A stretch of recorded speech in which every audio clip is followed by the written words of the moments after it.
Welcome back, everyone, to Dead Air. Woo! Now that we are over the Valentine's Day hump, guys, we are now going to be celebrating Black history and looking at African American history through horror movies. So I hope you're excited. I'm super excited for these next couple movies that we're going to be going over. They're some of my favorites, and today's movie is going to be probably one of the newest ones that we've ever gone over. Well, except for Final Destination. That one was relatively new as well. But today, we're going over 2025's Sinners. I can't wait to dive into this movie. It's such a wonderfully made movie, and it's skyrocketed up to one of my top 5 horror movies of all time. So I'm excited to go over it with you guys, and I hope you guys enjoy it. If you haven't seen it, here's a little preview of what it could be, and I hope you watch it after this. If you've already seen it, I'm so excited to have this discussion with you, and it's just, I can't wait. So thank you all for joining me, and let's get into our movie summary. In 1932, identical twins and World War I veterans Elijah, Smoke, and Elias, Stack, Moore returned to Clarksdale, Mississippi, after spending 7 years in Chicago working for the outfit. Using money stolen from criminal syndicates, they purchased a sawmill from landowner Hogwood to start a juke joint for the local Black community. Their younger cousin Sammy, a singer and a guitarist, joins them despite his pastor father Jedediah's warnings about the sins of blues music. I love that name. Jedediah? Oh my God, I love that name. The twins recruit pianist Delta Slim as a performer, local Chinese shopkeeper couple Grace and Bo Chow as suppliers, field worker Cornbread as a bouncer, and Smoke's wife Annie as a cook. Annie believes her hoodoo practices kept the twins safe, but Smoke doubts them for not preventing their infant daughter's death. Stack runs into his ex-girlfriend Mary, whom he abandoned to protect her from the white community. While this is all going on, we also have Irish immigrant vampire Remick, who shelters from Choctaw vampire hunters with a married Klansman couple, whom he turns into vampires. On the joint's opening night, Sammy, Delta Slim, and Pearline, a singer with whom Sammy becomes enamored, perform on stage. Sammy's music is transcendent, unknowingly summoning spirits of performers, both past and future, to join the crowd. Somebody take me in your arms tonight. All right. Somebody take me in your arms tonight. Yeah, yeah. Somebody take me in your arms tonight. However, the performance also attracts Remick and his vampires, who offer money and music in exchange for entry. A suspicious Smoke refuses. The twins then realize that their patron's reliance on company script makes it impossible for the joint to be profitable. Reasoning with Stack that outside income is necessary, Mary steps outside only to be turned by Remick. Returning inside, she seduces and fatally bites Stack. A shocked Smoke shoots Mary, but she is unaffected and escapes. Playing around some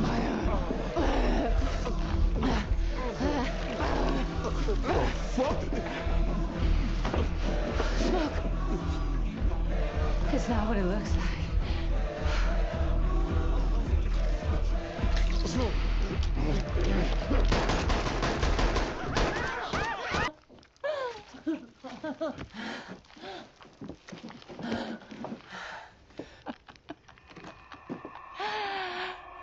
We're gonna kill every last one of you. Outside, Remick turns cornbread. Smoke closes the joint early as the patrons and Bo leave. The vampires turn them. Stack revives as a vampire, but flees after Annie repels him with pickled garlic juice.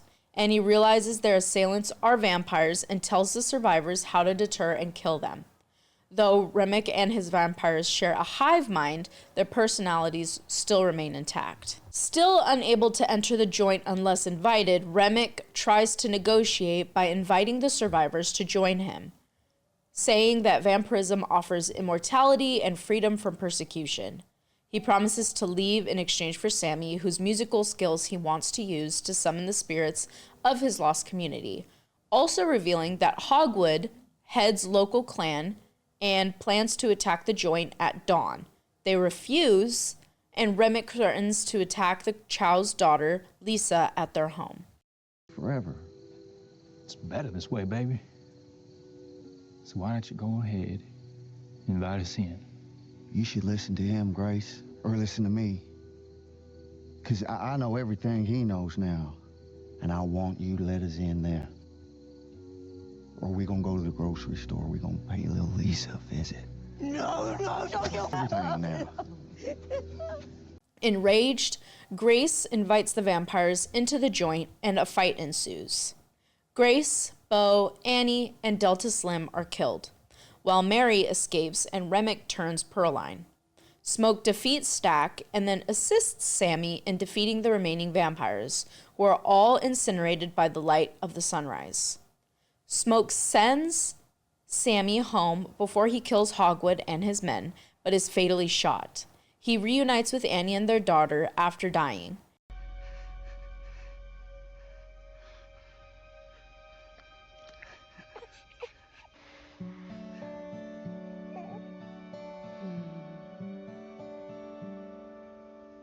Elijah, you put that cig out, you can hold her.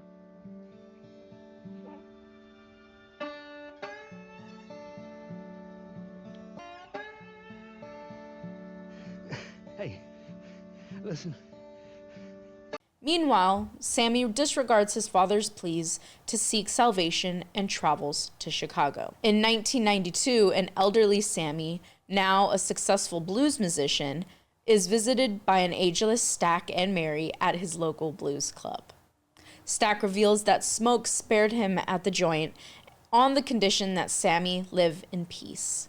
After declining the couple's offer of immortality, Sammy admits that despite being haunted by that night, until the violence, it was the greatest day of his life. Stack wistfully agrees, since it was the last time he saw smoke or the sun, and the only time they were all truly free. I wake up paralyzed, reliving that night. But before the sun went down, I think that was the best day of my life. Was it like that for you? No doubt about it. Last time I seen my brother. Last time I seen the sun. And just for a few hours.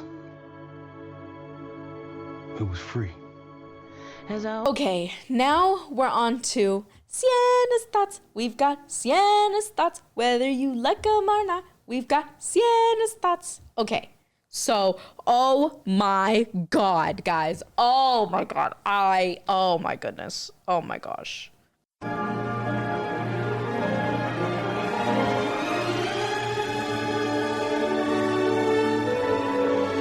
I'm going to first do my thoughts, and then I'm going to go over some of the themes of this movie, and oh my God.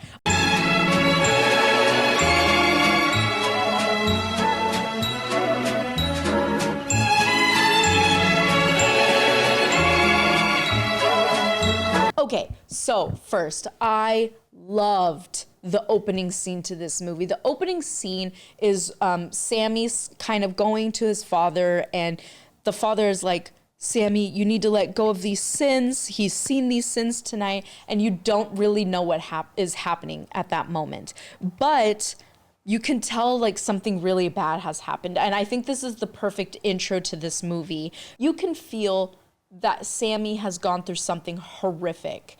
And to me, the way that Sammy is portrayed by the actor, it's just so perfect. You can feel everything he's feeling. You can feel all that emotion. And it is just, it's so good. I love it. Sammy! Noodle. Come on, son. It's okay. My son has felt the call of sin. Calls upon us to be fishers of men who sin and show them the way.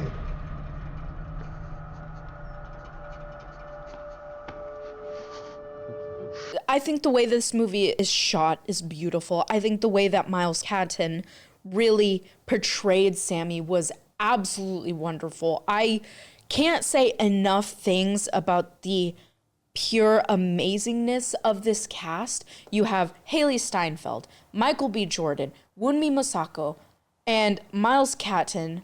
You've got Omar Benson Miller, Jamie Lawson. I mean, you have all of these.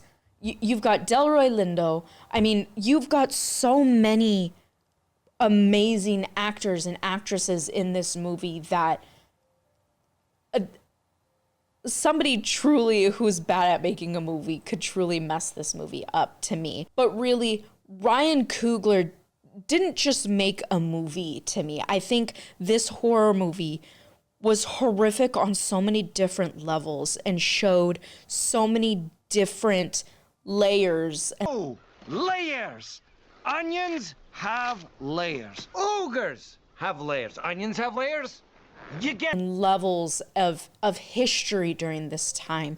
I think that one of the biggest pieces is the racial tensions during this time. You've got Jim Crow, you've got even the fact that he brought in other races. You have Chinese, Irish, Native American. I loved that different take on these different histories of this movie. I think Sinners is truly a movie that won't go down in history as just a movie, but it's something that is eye-opening about that time, that showed the hurt, the pressures, the different struggles that all these different groups of people had to go through.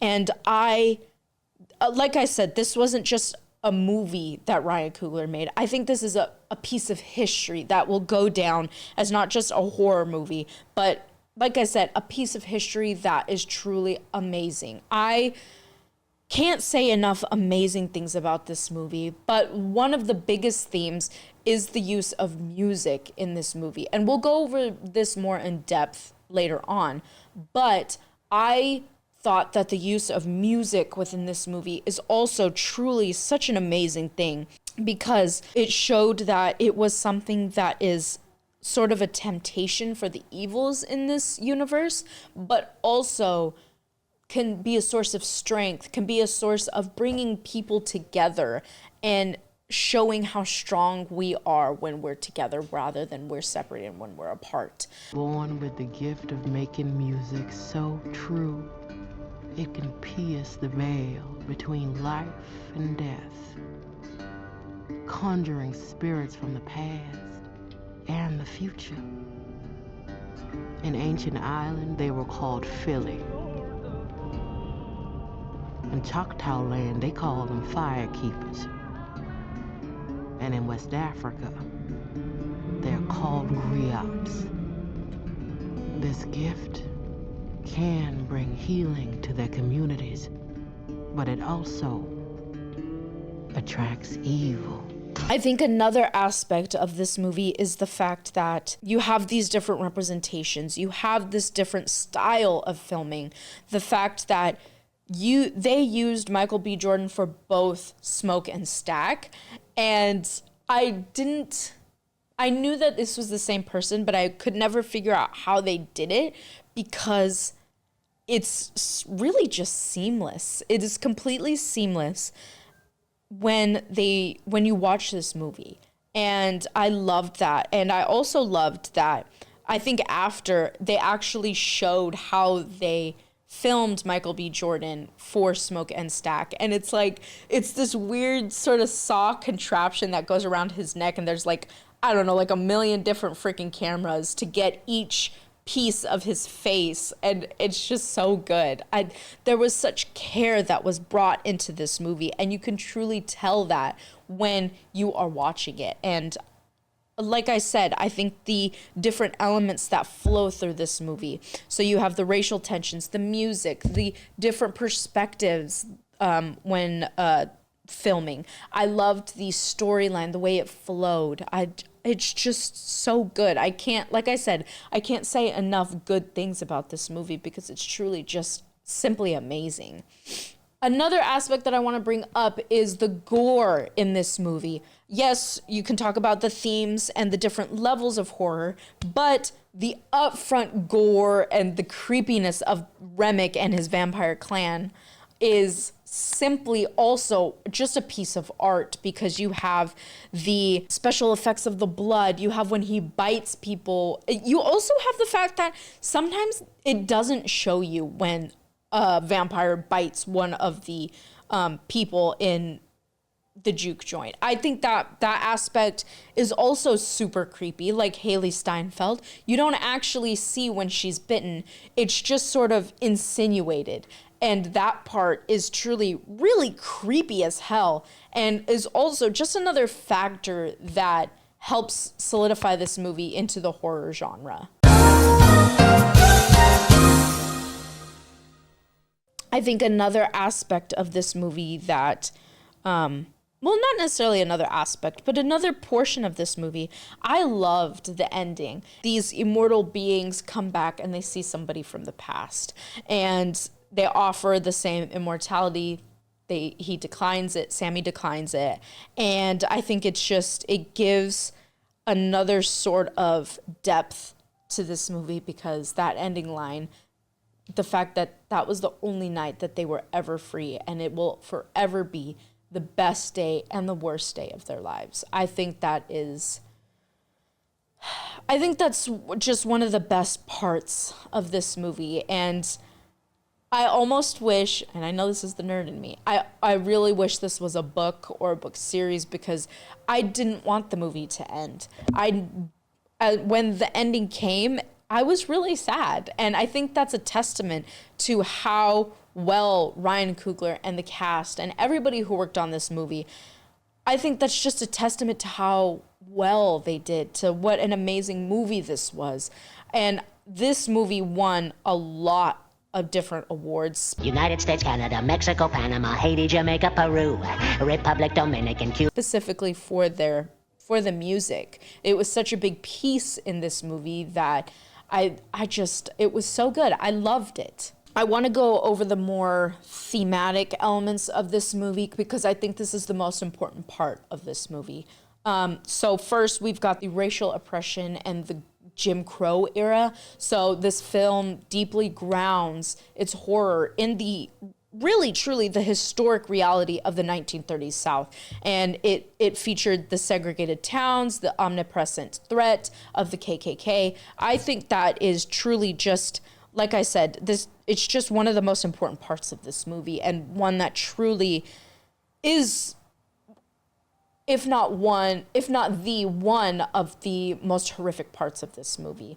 So then I loved this aspect, is the vampirism as sort of the cultural appropriation metaphor for this movie. So the vampires are depicted as white appropriators who feed on the black culture, music, and bodies. And it acts as, like I said, a metaphor for the historical exploitation of the African American community, of their creativity and their labor during this time. And again, this is just another layer of the horrifying aspects in this movie. So we also have the complexity of faith and religion. So Sinners sort of examines the complicated, often contradictory role of Christianity in the Black community, and it presents it as both a source of comfort and a tool of colonial institutional control. So I loved Annie in this movie because she sort of gives that she's just such a comforting character. And ironically to me, she is the one person who is reasonable in this movie. So someone who's not necessarily thinking of the money or the other distracting elements. She's thinking about, okay, why are these people wanting to come into this building? And you know what? I think this is actually what they are. And so I loved Annie's character and the role that she played within this theme. So I think this is another theme in this movie is that the juke joint is seen as a safe haven. And so the club serves as a focal point for Black agency, joy, and resistance. And it represents a space free from sort of the white surveillance during this time. And it's where their culture is preserved. And I love that as well. I think that, again, gives sort of another thematic layer to what the vampirism as the cultural appropriation aspect of this movie, and the fact that these vampires are trying to invade into the juke joint. And I love that. It's just, like I said, it's another very deep and important layer in this movie. So I think the last, and again, one of the most important aspects in this movie, as if all of the ones I have been talking about aren't important, but we have the role of blood and heritage in this movie. So this film explores the connection to ancestors with music such as blues and jazz, acting as a bridge across time and a form of cultural, spiritual, and emotional survival. And I think the most important part is that we're not just there is a scene that is so incredibly powerful in this movie where we're not just getting African American culture, you're getting Chinese culture, Native American culture. And there's a scene in this movie where everyone is dancing and it sort of morphs into the different cultural histories and the different cultural dances and dressings and such. Every group is represented during this scene, and I think it's one of the most beautiful scenes of this movie. I'll add a clip here if I can find it, but it's one of the most powerful scenes in this movie because it shows the power of how strong we can be and how strong music and dancing and being together plays such a role in these different communities and these different cultures. And again, it's just one of the best scenes in this movie, and I love it. Okay, so we have Siena's Music Mayhem segment. Siena's Music Mayhem segment. Siena's Music Mayhem segment. So yes, we have Siena's Music Mayhem. And let me tell you guys, because of the just amazing role that music plays in this movie, this is going to be a little thickums of a Music Mayhem segment because this is one of the most important themes in this movie. The original score was composed by Ludwig Göransson, Ryan Coogler's frequent collaborator, and you can hear sort of a similar score from Black Panther and Oppenheimer. I love that. Göransson described his score as being very personal and ambitious, drawing heavy inspiration from blues music to reflect the film's emotional weight and deep South setting. And he freaking nailed it, let me tell you.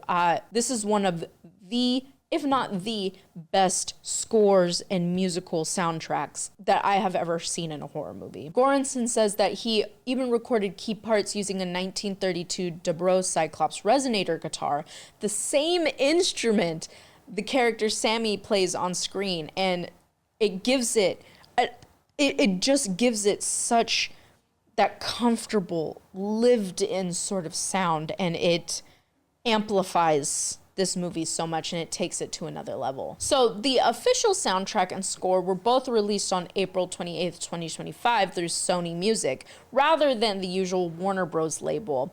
The music in the film leans into the Delta blues, gospel, and folk roots, grounding the supernatural story in the musical traditions of the Mississippi region. And yeah, you can really feel that throughout the movie. So the soundtrack is very, very diverse, as you guys hear. It includes contributions from blues legends and contemporary artists alike. For example, This Little Light of Mine by Miles Catton and DC6 Singers Collective. You have Seance by James Blake and Goranson. Then you have Wang Dang Doodle by Cedric Burnside and Shardy Thomas Mallory.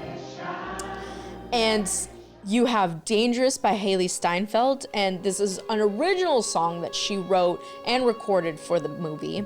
And then you have Sinners by Rod Wave, and this is the lead single from the soundtrack. And I loved the fact that the cast of this movie is so enveloped in this movie. They are in every single element of this movie, not just on screen, but like with Haley Steinfeld in her song. She made and recorded a specific song for this movie. So you could just tell through this music how loved and how much care was taken into this film. So then the lead single Sinners, Rod Wave's track Sinners, was released on April 4th, 2025 as the soundtrack's lead single, and it ties into these movies' themes. In the song, he reflects on growth, struggle, and identity, even linking his own climb to broader historical struggles, echoing the movie's vibe. And like I said earlier, the Sinners soundtrack won the Grammy for Best Compilation Soundtrack for Visual Media at the 2026 Grammys. Its producers Ryan Coogler, Ludwig Göransson, and Serena Göransson honored for their work. It also won Best Score Soundtrack Album, which of course it did. How could it not? This is, like I said, it's one of the best film soundtracks I have ever heard in a horror movie. So then the music in this movie is so central. It is so central to the movie's meaning, and it channels the emotional core of the characters through blues and gospel roots.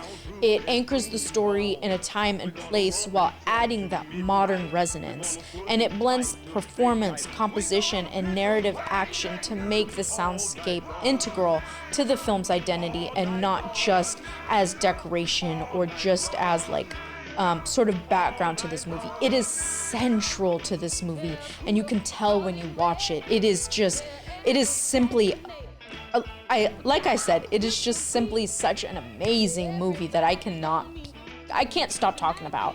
And once you watch it, I think that you'll feel the same as well. We didn't have this segment last week, and I'm sorry, but we have Siena's Fun Facts. They're fun and they're facts where you learn a little something. Siena's Fun Facts. Yes, we have Siena's Fun Facts. So fun fact number 1. Some of the music performances were recorded live on set instead of lip syncing to pre-recorded tracks. Many blues sequences were actually performed live by the actors and real musicians during the film. That care, that effort, you can just tell in this movie. So, number 2, fun fact number 2, that insane sequence where Sammy's music pulls in dancers, musicians, and figures from across eras was filmed in a single continuous shot. And of course, it took months of rehearsal. And like I said, you can just tell what a wonderful movie this is and what care and effort it took into making it. Fun fact number 3. Remick and his coven aren't just horror monsters. Sammy's playing draws them in like a signal, reinforcing how potent and otherworldly his music is within the world of the film. And I remember Ryan Coogler actually talking about this. And again, it's just amazing what can be done when you truly care about the film, when you really put in the effort to reshoot, when you put in the effort to think about all the different elements of what makes not just a horror movie, but a movie, and a good horror movie at that. Fun fact number 4. Many period background costumes, especially 1930s gear you see in crowds, were actually repurposed from a stash originally made for the stalled Blade movie. Okay, Blade. Love Blade. I mean, come on. But the fact that they actually used the costumes that were supposed to be made for the Blade movie is pretty funny. And that is another great horror movie that we'll go over sometime. I don't know if we'll go over that this year, but we'll see.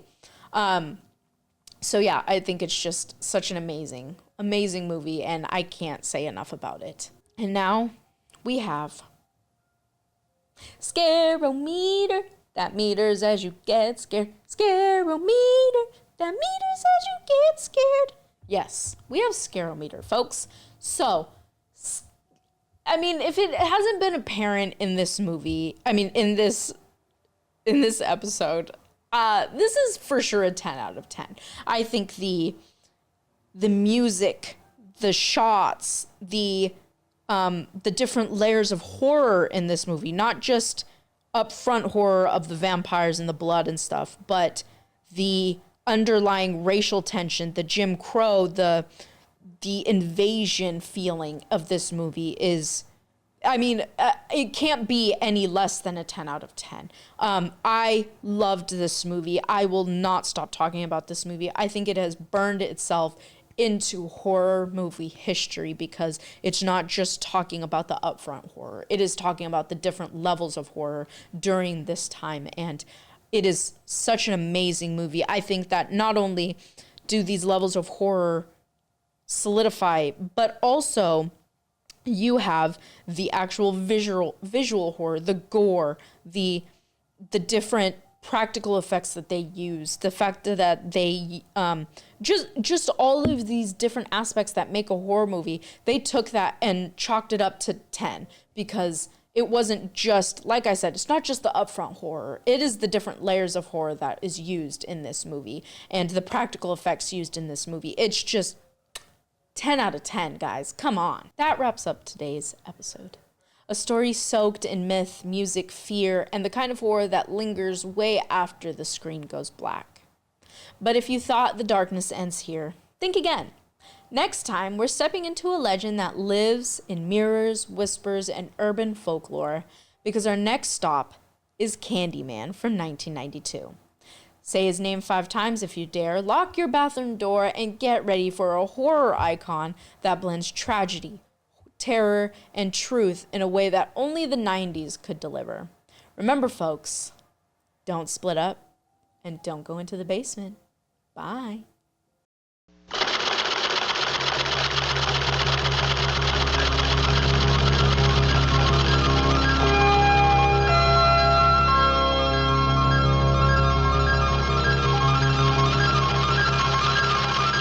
Thank you.